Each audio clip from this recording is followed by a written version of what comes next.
Let's start cooking. Ayan, first butter.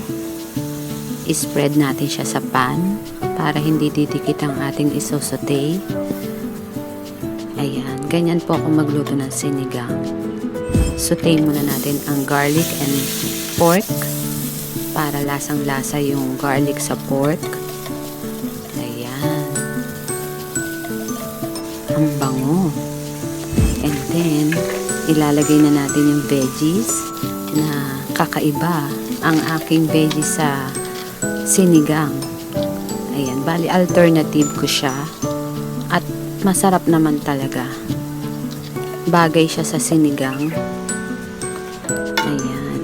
Meron tayong broccoli, cauliflower, minjin, carrots, and then takpan na natin. Okay, pwede na natin siyang lagyan ng water. Tansyahin.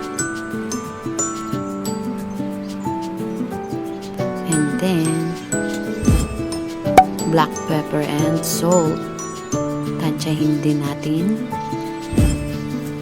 And then, aji, MSG. And then, haluin po natin. Ayan. At pwede na natin siyang intayin kumulo. I-cover. Ayan. Ayan. After 5 minutes na pinakulo natin siya, haluin. And then, i-ready natin ang next ingredients na ilalagay.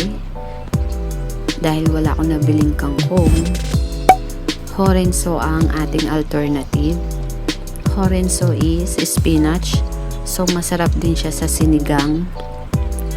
Tamang-tama para tayo ay sumigla at lumakas. Spinach ang ating kailangan. Ayan. Masarap siya, guys. And then, takpan ulit. Ayan. After nating mapakuluan ulit. Ayan. Haluin ng konti. And now, i-ready natin ang ating sinigang mix. Ayan. We can now put our sinigang mix. Estimate na lang natin sa inyong panglasa. Basta ako, ang gusto ko ay katamtamang asim lang dahil masakit siya sa tiyan. And now, pwede na natin siyang tikman. Yummy!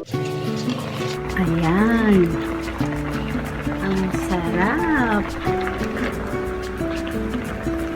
Kain tayo, guys! Okay, dekiagari! Oshiro. Yun, hindi ako nakabili nung radish. Radish yun, diba? Yung white na ano. Ano nga ba yun sa Tagalog?